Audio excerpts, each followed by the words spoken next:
तरह से हम बोलते हैं। तो हमें हमेशा बोला गया पानी पीने के लिए 4 से 5 लीटर।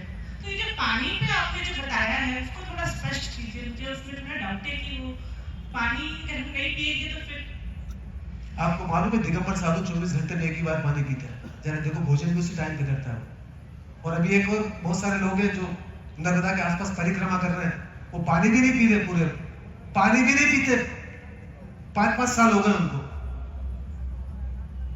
पानी की रिक्वायरमेंट। और थोड़ा सा आपके जिन्होंने बोला बुजुर्गों ने या जो बताते हैं, आप उनसे पूछना कि जो खेतों में फसल उगती है, अभी गेहूं बोएंगे, थोड़ा फसलों को देखा कि नहीं देखा, नॉलेज है कि नहीं? हाँ जी, देखा। तो गेहूं की जो फसलें होती है उस पर लिखा हुआ रहता है कि 3 महीने में 1 पानी देना, 2 पानी देना, 3 पानी देना। उस पर पैकेट पे लिखा हुआ था बीज के। अगर 3 पानी का गेहूं है और 6 पानी दे दिए आपने उसको, तो फसलें पूरी डैमेज हो जाती है। उतना ही पानी डालना उसके अंदर। अभी तो साइंस बहुत ज्यादा डेवलप हो गया। अब पॉली हाउस में खेतियां होती है, उसमें 200 ग्राम पानी डालना है पौधे में, तो 200 ग्राम ही पानी डालना चाहिए पौधे के अंदर। तो फसलें का प्रोडक्शन 10 गुना बढ़ गया आज। पहले ज्यादा पानी था तो फसलों का प्रोडक्शन नहीं हुआ था। आपकी बॉडी में भी वो जो अग्नि कसावट में आना चाहिए, वो ज्यादा पानी पीने से सांस पूरा ठंडा पड़ जाता है बॉडी के अंदर, और भय बढ़ जाता है पूरा, क्योंकि पूरा सांस पैदा होता है किडनी के अंदर, और किडनी को ज्यादा काम करना पड़ता है ज्यादा पानी पीने से। काम नहीं कर पाती नहीं तो किडनी हमारी। समझ गए गुरुजी, हम पानी पर पूरा नियम जैसे आपने नहीं, बताया। पानी पीने का मैं बताऊंगा साइंस थोड़ा सा कल, हाँ। क्योंकि थोड़ा सा बताना है मेरे को। हाँ। पर आप खाली पूछ रहे हैं इसलिए बता रहा हूँ कि हाँ, मैंने पहले दिल्ली का शिविर आपका देखा तो मैंने देख लिया 6 दिन अब क्या बोलेंगे तो नहीं, इसके बाद एक और पूछना, कोई किडनी स्पेशलिस्ट तो आपके परिचित, हमारे तो बहुत सारे डॉक्टर से मिलना होता है। जितने भी किडनी के क्रिएटिनिन बढ़ जाते हैं तो सबसे पहले लिक्विड ही कम किया जाता है उसका, प्रोटीन और पोटेशियम बंद किया जाता है उसका। फिर क्यों करते हैं ऐसा? पहले तो खूब पानी पियो, जब किडनी खराब हो जाती है तो पानी बंद कर दो। तो पहले ही लिमिटेड पानी पिए ना हम समझदारी से। पहले खूब मीठा खाओ, फिर पैनक्रियाज खराब हो जाता है, फिर मीठा खाना बंद कर दो। तो पहले ही समझदारी से मीठा खाए ना हम। पहले खूब गरिष्ठ खाओ, हार्ट की नलियां चुक हो जाती है, फिर गरिष्ठ बंद कर दो। तो पहले समझदारी से गरिष्ठ भोजन समझदारी से करें ना, कि हार्ट ही खराब नहीं हो हमारा। ये ना समझी क्यों हमारे साथ? फिर पहले उत्तेजित खाना खाते हैं हम, ब्लड प्रेशर बढ़ जाता है, फिर उत्तेजित खाना बंद करना पड़ता है। तो अनबैलेंस क्यों करते हैं जीवन को हमारे? गुरुजी, एक और सवाल है। ये शिविर में आपने इतने अच्छे से जो बताया सेक्स की ऊर्जा, तो मैं बहुत ग्रसित रही हूँ। बचपन से ही मैस्टरबेशन की बहुत प्रॉब्लम रही है मुझे। तो ये मैस्टरबेशन क्या हमारे ब्रेन को इम्पैक्ट किया है? ब्रेन खराब होने के कारण ही इतनी ऊर्जा मैंने उस पर नष्ट की है। तो मैं जानना चाहती हूँ कि अब तो जो हो गया, तो बाकी आने वाले यूथ के लिए अगर ये मैस्टरबेशन को रोकना हो तो भोजन तो हमारा पहला चीज है, उसके बाद में थोड़ा ज्ञान। ओनली सेक्स एनर्जी को समझना पड़ेगा, जिसको भी मास्टरबेशन रोकना हो। जिसको नहीं समझेगा वो उसका उपयोग नहीं कर सकता। जैसे माइक दिया, इसका उपयोग करना नहीं आएंगे तो दुरुपयोग करेंगे आप इसका। जब तक आदमी, जितने भी माँ बाप बैठे हैं, वो सेक्स एनर्जी को नहीं समझेंगे तो अपने बच्चे को दिशा दे नहीं सकते। और जब बच्चे को दिशा नहीं मिलेगी तो मिसगाइड हो जाएंगे बच्चे, और उसको यूट्यूब पे नीचे ग्रेड वाले लोग दिशा देंगे उनको। आपने रामायण का नाम सुना?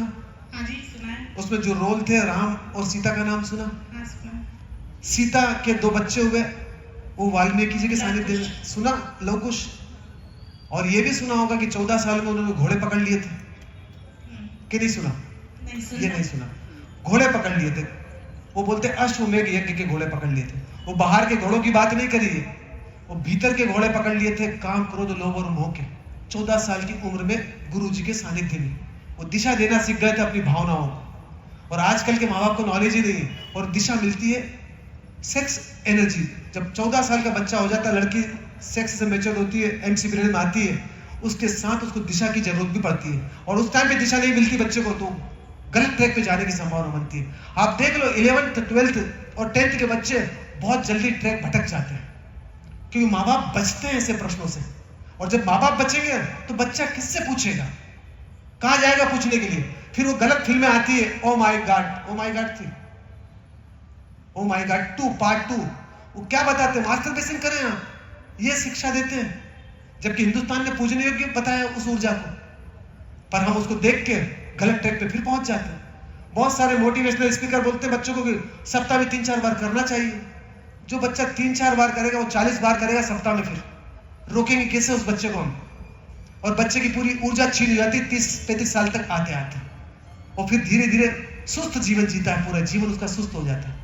वो आग वाला जीवन होना चाहिए बच्चे का, स्वाभिमान होना चाहिए बच्चे में, वो उसी एनर्जी से आएगा, सेक्स एनर्जी से। मैंने मेरी लाइफ में सेक्स एनर्जी को समझा 96 में, शादी हुई थी मेरी नई नई 93 में, और 96 में मैंने समझा उस ऊर्जा को। उसके बाद हमने कभी उसको वेस्ट नहीं किया आज तक। एक बच्चे को पैदा किया 94 में, उसके बाद दूसरे बच्चे को जन्म नहीं दिया आज तक। मैं और मेरे साथ जो पार्टनर है, हम कभी इन्वॉल्व नहीं हुए सेक्स में।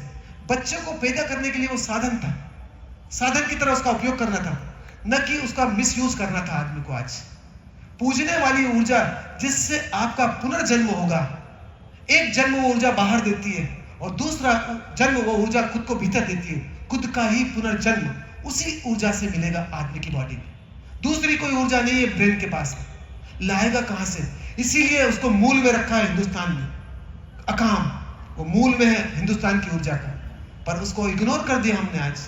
इसीलिए जीवन में चेंज नहीं आता, और बच्चों में भी जो डिसिप्लिन नहीं आ रहा है वो उसी ऊर्जा की कमी की वजह से। वो अपने काम उतना तो डिसिप्लिन रखते हैं, बाद में उनके अंदर लाइफ में डिसिप्लिन ही नहीं है। नौकरी पे जाते हैं, जो बिजनेस करते हैं 8 घंटे 10 घंटे, जब तक डिसिप्लिन में, उसके बाद तो उनकी नाइट पार्टी होटल में मस्ती, डिसिप्लिनहीन लाइफ हो जाती बच्चों की आज। वो उसी ऊर्जा की कमी की वजह से हो रही सब। ये इसी की बात को मेरे को बात करना पड़ रहा है इस मंच से। हम सब माँ बाप समझेंगे और जो उस ऊर्जा के बारे में बच्चों को सही दिशा देंगे तो बच्चे का जीवन बहुत खूबसूरत हो जाएगा और चमकदार बच्चे का जीवन हो जाएगा। जीने का आनंद आएगा बच्चे के अंदर एक। पर वो नॉलेज तो ले उस ऊर्जा का, हम नॉलेज लेने से बचते हैं, इसलिए हम उसका उपयोग नहीं कर पाते। नॉलेज के लिए तो बहुत सारी अवेलेबल चीजें हैं मार्केट में, हम दिशा दे देंगे जिसको भी नॉलेज चाहिएगा उसको। हमारे साथ भी काफी बच्चे हैं, उनके देखो चेहरे को आप, 3 प्रकार का तेज होता है। एक तो ये भी सब समझ लें आप, एक होता है शरीर का तेज जिसको बोलते हैं पहलवान, वो भौतिक शरीर का तेज है, पहली लहर को मजबूत करने वाला। एक होता है मन का तेज, जो लता मंगेशकर के पास में था, जो रहमान के पास में, जो कुमार विश्वास के पास में, मन का तेज। और तीसरा होता है चेतना का तेज। चेतना का तेज उसके आचरण से पता चलता है। मन का तेज लता मंगेशकर के गाने से पता चलता है, रहमान के संगीत से पता चलता है। और भौतिक शरीर का तेज वो बाहर के बॉडी को, शरीर को देख के चलता है। आदमी बोलता है कितना तेज है, हजारों लोग दिखते हैं अष्टावक्र, 8 जगह से एड़े टेढ़े थे, पर चेतना का तेज था तो पूजने योग्य आज तक है वो। श्रीमद रायचंद को देखो, हड्डी हड्डी थे, पर पूरी पृथ्वी में पूजा हो रही उनकी आज। महात्मा गांधी 5.5 फीट का आदमी और 45 किलो का वजन, पर मन का तेज तो सघन था उनके पास में। तो तेज भी 3 प्रकार के होते हैं, कैलकुलेशन आदमी एक ही प्रकार से करता है। तो तीसरा तेज और दूसरा तेज भी सेक्स एनर्जी से ही बनता है। मन का तेज चाहिए तो भी सेक्स एनर्जी इन्वॉल्व होती है, और चेतना का तेज चाहिए तो भी सेक्स एनर्जी चाहिए। और भौतिक शरीर में जितने भी पहलवान हैं वो भी इस ऊर्जा का उपयोग करते हैं। उनके भी लिटरेचर पढ़े आप, गामा का है, जितने भी पहलवान हैं, निकोला टेस्ला या इलान मस्क, उसका भी लिटरेचर पढ़े आप। अभी बोला इलान मस्क ने कि ना समझे वो लोग जो ऊर्जा को वेस्ट करते हैं। बच्चे को जन्म देने के लिए उसका उपयोग करें। 12 बच्चों को जन्म दिया इलान मस्क ने, कोई दिक्कत नहीं है, पर ऊर्जा बच्चे को जन्म देने के अलावा उस ऊर्जा का दुरुपयोग करता है तो उसका ब्रेन कभी शार्प नहीं होगा। शार्प ही उसी ऊर्जा से होता है ब्रेन। न तो माँ बाप खुल के बात करते हैं, न दूसरे दिशा देने वाले होते हैं, क्योंकि सबसे बड़ा बिजनेस टिका हुआ है इस ऊर्जा को। जब तक ये ऊर्जा रहेगी तो आदमी गुलाम, वो अपने डिसीजन लेगा। ये ऊर्जा नहीं रहेगी तो दूसरे के आभा मंडल में बहुत जल्दी आ सकता है, सब मोहित हो सकता है आदमी। तो ये ऊर्जा तो सभी को समझना पड़ेगा और उसको विकसित करना पड़ेगा। बहुत बहुत धन्यवाद गुरुजी, मेरा प्रणाम स्वीकार करें। धन्यवाद सर। ये 2 प्रश्न अपन बाद में ले लेंगे, 2 के प्रश्न ना अपन पहले प्रयोग कर लेते हैं।